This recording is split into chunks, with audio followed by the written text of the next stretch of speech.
Night டின்னருக்கு ஆப்பம் பண்ணலாம்னு சொல்லிட்டு காலையிலே அரிசி ஊற வச்சுட்டேன். ஒரு 1.5 டம்ளர் ரேசன் அரிசி பச்சரிசி எடுத்திருக்கேன். 2 ஸ்பூன் உளுந்து, 1/4 ஸ்பூன் வெந்தயம் எல்லாம் சேர்த்து நல்லா வாஷ் பண்ணிட்டு ஒரு 3 மணி நேரம் ஊறணும். 3 மணி நேரத்துக்கு அப்புறமா ஒரு மிக்ஸி ஜாரில் சேர்த்து நல்லா நைஸாக அரைச்சி எடுத்துக்கலாம். அரைச்ச மாவுல இருந்து ஒரு 2 கரண்டி மாவு எடுத்து ஒரு பாத்திரத்தில் போட்டு நல்லா தண்ணியாக கரைச்சிக்கலாம்.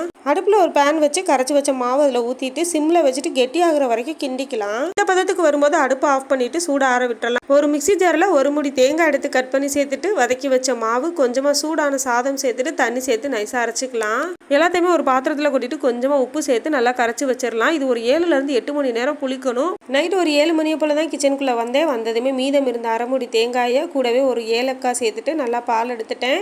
இது ஒரு 3 தடவை இந்த மாதிரி அரைச்சி தேங்காய் பால் எடுத்துக்கலாம். தேங்காய் பாலோட கொஞ்சமாக காய்ச்சின பசும்பால் சேர்த்துருக்கேன். கூடவே கொஞ்சமாக தக்காளி சட்னியும் வச்சிருக்கேன். ஹஸ்பண்ட்க்கு பாலோட சட்னியும் வச்சு சாப்பிட்றதுனா பிடிக்கும், அதனால வச்சிருக்கேன். நக்ஷு குட்டிக்கு நைட் டைம்ன்றனால அப்பம் கொடுக்க முடியாது, ஸோ அவளுக்கு தோசை ஊற்றி கொடுத்துட்டேன்.